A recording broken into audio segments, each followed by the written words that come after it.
Welcome back to AATV. I'm your host Tom Anvil Hibberd, and I've just finished installing a Jefftron Leviathan-V2 Optical into my G&P based Colt M727. It's really changed the performance. It comes with a massive variety of settings. If you keep watching, I can show you how to do it and then how to program the device.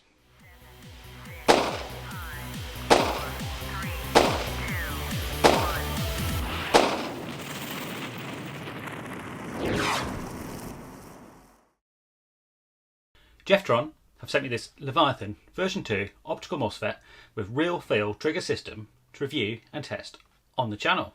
In the interests of full disclosure, I did get the unit for free. However, I haven't been paid to make the review, and I'm able to give you my full and honest opinion on it. If you're a regular viewer, you'll know that I'm a big fan of in-gearbox fire control units like the Gate Titan and the Perron. The Leviathan version 2 Optical by Jefftron is another strong entry into the FCU market. Jefftron have previously had a microswitch controlled FCU, and this time it's been upgraded with optical sensors for the gear and the selector positions. The trigger, however, remains a microswitch for added tactile feedback. They've also included a new feature which adds a more realistic trigger. Trigger feel in AEGs has been bugging me ever since I got my GBBR, so this is a really interesting addition.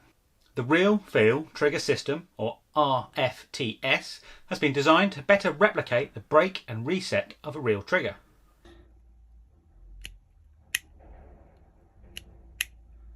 So we have it goes to a wall, a little bit mushy, but it's a wall nonetheless. A break and a reset.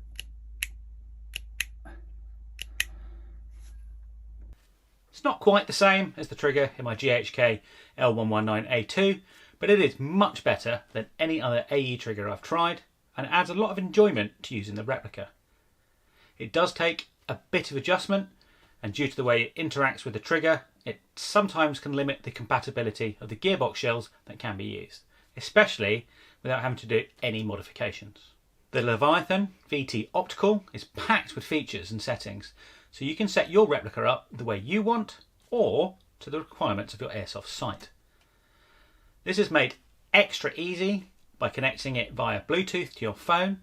iOS and Android versions of the app are available. We'll go over all the settings and how to connect later in this episode. In addition, it has an input terminal for connecting external buttons and sensors like a virtual reload. There is also an output power terminal for hop-up tracer units, magazine motors and lasers. Both the input and output terminals are set up via the app. However, they will need advanced soldering and teching skills to install extra devices. Personally, I would consider this a moderately difficult process. If you're at all unsure about working on your gearbox, it might well be worth getting a more experienced tech to install it for you. Depending on your gearbox shell, you may need to do some modifications before you start installing the Leviathan. The unit is compatible with most TM spec V2 gearboxes. It is not compatible with some proprietary gearboxes like Ares, ICS SSS and other types with large microswitches rather than conventional triggers. If you do have concerns about your type, then email Jefftron customer services and they'll be able to help. In my case, I had to make some small modifications to allow the trigger to travel enough to activate the microswitch, as both the Double Eagle and G&P shells I tried weren't quite TM spec. I reached out to Jefftron and they advised me on what I needed to do, so top marks for that. There are instructions for Crytac gearboxes in the manual. The manual supplied is comprehensive, so make sure to read it all the way through before you start work on your replica, and then check again at each stage as you go. Once you've fully disassembled your gearbox, you won't need your trigger, cut-off lever and spring, the mechanical safety components and the conventional trigger unit. Also, make sure to thoroughly clean and degrease the gearbox shells before you go any further.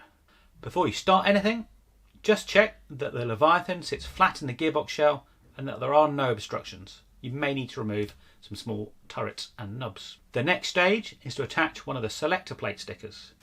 I use the wider ones. Clean off the selector plate with some degreaser, let it dry, and remove one of the stickers from the sheet with a set of tweezers.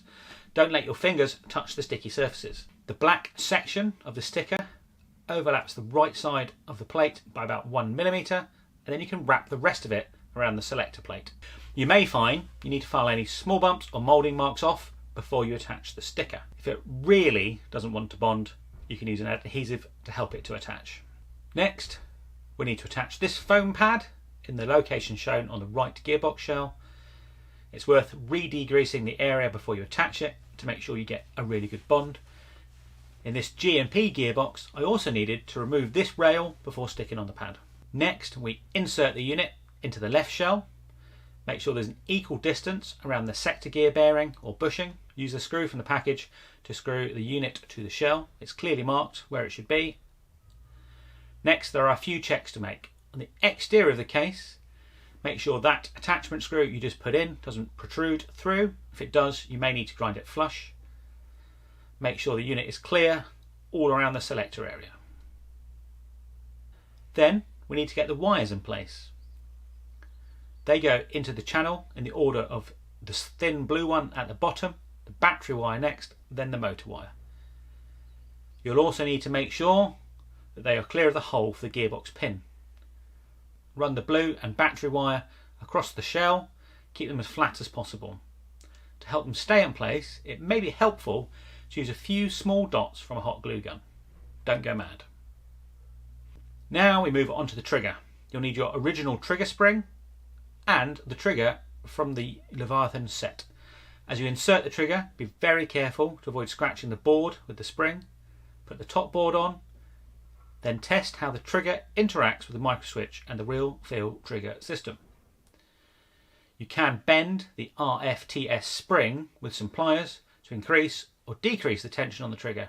However, go very carefully, bend a little bit and test, bend again, test again until you are happy and the trigger returns back into place properly. If you want to adjust the start position of the trigger, you can use the supplied grub screw. Once you're happy with that position and the travel of the trigger, it would be wise to use some red Loctite or a tiny drop of super glue to lock it into position. Do this out of the gearbox just in case of accidents. Reinstall the remaining gearbox components as is normal. However, you should ensure that the sector gear does not contact the optical sensors. Check that nothing on the top board can cause a short on the gearbox shell. I ended up removing a small section of the trigger rails just to be absolutely sure. Bend the motor connectors to 90 degrees and take them both up the back of the pistol grip. Connect the black wire first and the red wire second. Once the gearbox is in, you can check the settings and do the calibration before you finish rebuilding the whole replica. So we've got the Leviathan installed in my G&P based M727 Delta Carbine Black Hawk Down rifle. And we're just going to run through some of the settings that you can change, some of the options you have, and how to use the app. Okay, let's get going. The first thing we're going to do is connect a battery. The Leviathan is wired to a T-plug or Dean's plug. I'm going to use this 7.4 volt 2600 milliamp LiPo. And that little buzz is the self-check and it telling you that everything's okay so far. Now it's powered up, it's sending a Bluetooth signal.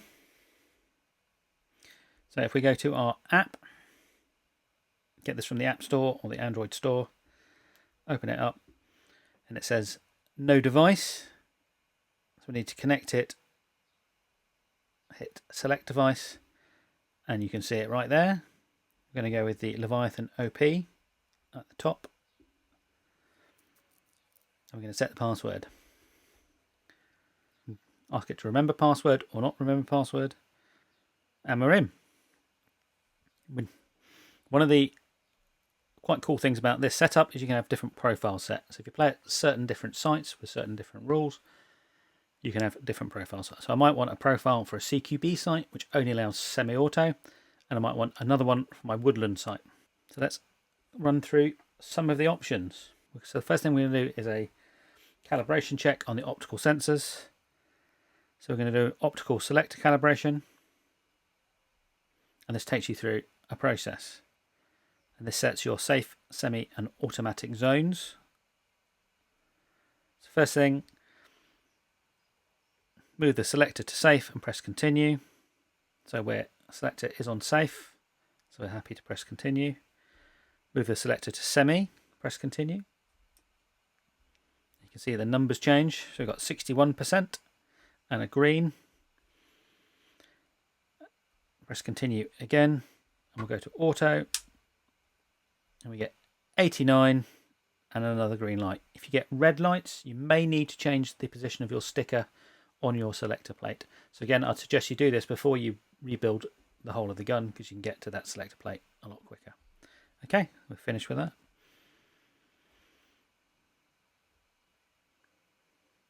So next we're going to do the optical calibration process, which is for setting your gear cycle detection.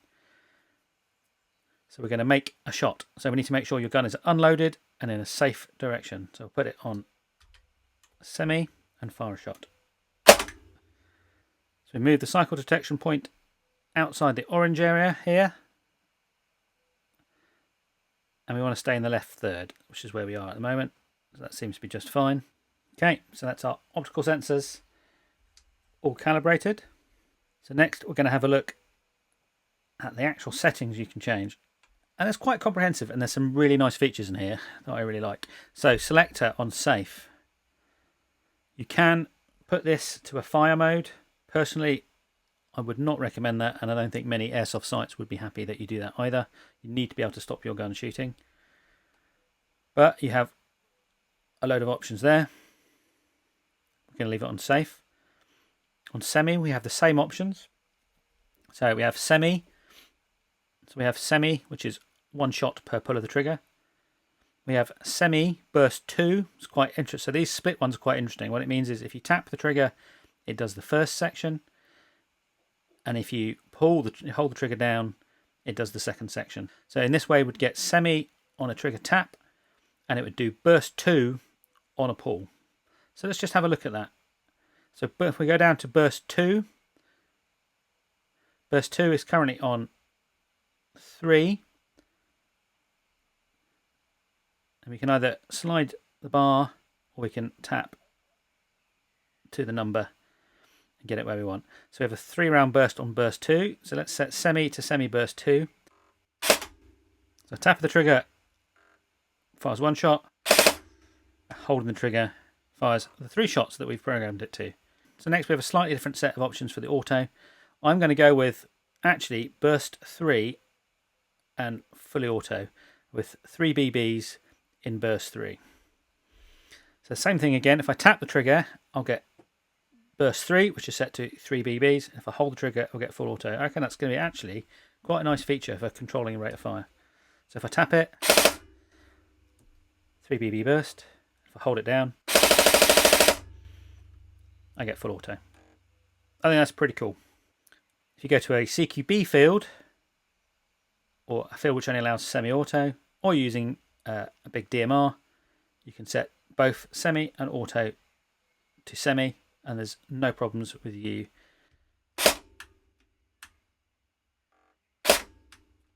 So there'd be no chance of you hitting auto when you really shouldn't be. Okay, let's move on down. So here's our burst 1, burst 2 and burst 3, and you can have those all set independently for different settings. So you can mix and match that to your heart's content, really. Right, so let's have a look at the rate of fire settings here. It's currently at 100%, which means it's going to fire at the highest rate of fire that it can using the gearbox setup we have. However, you can turn it down, which means you can get it to shoot the first shot as fast as possible. Then it will step down the rate of fire, maybe to a more realistic, accurate for the replica you're using, or because your field has rate of fire maximum settings. So for example, we're now on auto. This is a fairly stock gearbox, so the rate of fire isn't that high. I can then turn it down to 70%, and let's see what we get now. This one I'm going to leave on 100. This does about 13 rounds a second, which is about right for this kind of replica. So next we're on active brake, and that helps the motor stop faster. and make sure that the spring is fully released and the parts in the gearbox aren't under any strain. So higher active braking settings generally used for weapons with a higher rate of fire. Everything's spinning faster, so you need to stop it faster. Braking effect is more powerful with a gun with a high torque motor in. Okay, using a lower braking intensity spares the motor, so really you want to use the as low an active brake setting as you can to avoid putting extra strain on your gearbox. Okay, precocking compresses the piston after semi-auto fire, which reduces the delay again between trigger pull and shot. Recommended is about 65%. I've got mine set to 55%, which is about right to get the piston back. It's just easier to see when you've got the top off. You can see what it's doing. If your gearbox has a window at the back of the gearbox, you can see how far the piston comes back and whether it's been pulled back too far. Mine works pretty well at about 55%, so I'm going to leave it.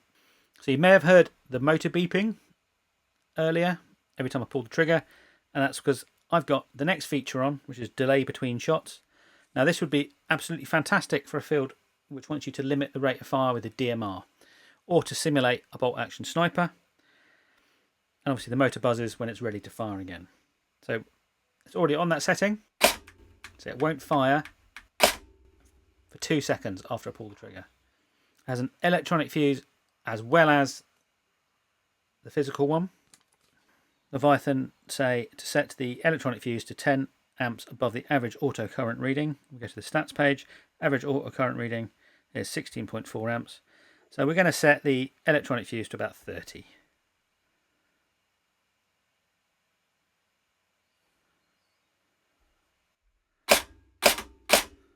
Excellent. You can also set your low battery indication. We have a 7.4 2-cell battery, so that's on as well. So we'll just check we've got everything in. Fuse, no shot delay, precocking, active brake. Calm this down. So safe, semi, burst 3 full. Burst 3 is 3 BBs and then fully automatic. Rate fire is at 100%, active brake 70, precock 55, no delay between shots, electronic fuse. Just be a bit careful when you're scrolling that you don't trigger the bars. I'm only ever going to use 7.4s in this. None of the virtual magazines are on. Excellent. How good is that? We're going to change the device name as well. So instead of, makes it a lot easier to find. There might be several Leviathans at your field and you're trying to connect to them all. So we're going to call it Anvil M727. Save that. And then the device name is Anvil 727 when I try to connect to it via Bluetooth. Really very impressed. And they're Anvil Woodland M727. So a couple more things I want to show you. I think it's a pretty useful feature. There is an error log. Don't currently have any errors, so that's a bonus, but you can see what's going on with the gun by pressing the error log. Obviously you've got your stats. Now one quite nice thing this does, if you have precocking on, sometimes you can go home at the end of the day with precocking on and you can cause unnecessary stress on your gearbox and compress your spring for a long period of time. So if we press and hold for 3 seconds, it will decock the piston. Very useful. I really like that very simple feature. Okay, and that's pretty much it for the settings and setup of the Leviathan-V2 Optical MOSFET.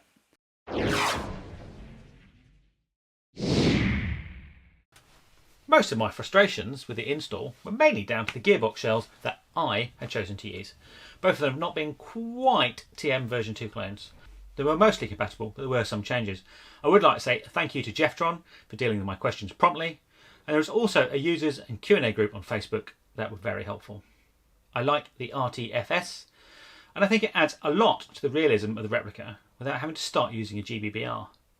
It does, however, limit what gearboxes can be used, so be sure to find out if yours is compatible. Changing settings in the app is easy, and being able to quickly connect to your phone and choose profiles for different sites is great. The Leviathan-V2 Optical sits at a middling price between the more basic trigger programmed Perron series and the all-singing, all-dancing Gate Titan. The Gate does have more settings if you get the advanced version, but you will pay more, and you have to pay more again for the separate Bluetooth link. The Leviathan comes with that built in. Now I've got it working, I really like it. Even this fairly stock build is fast and snappy in semi-auto and great for the uses I'll be putting it to. You could get far more out of the Leviathan with a higher specification build. What do I feel? Well, it's a great balance of feature set with price, and if it does what you would like and your gearbox is compatible, I would strongly suggest you give it a look. I've not got many BBs through this yet, and I'll let you know how I get on with it in the long term. I've been Tom, Anvil Hibberd, having a look at the Leviathan-V2 Optical. If you want to help keep this channel as independent as possible, we have a Patreon scheme. There's a link down in the comments. If you'd like to make a one-off financial contribution, we also have t-shirts available in our Teespring store. Most importantly, like, subscribe, spread the word, ding that bell to receive notifications whenever we go live or there's a new video. Stay safe, and we'll see you soon.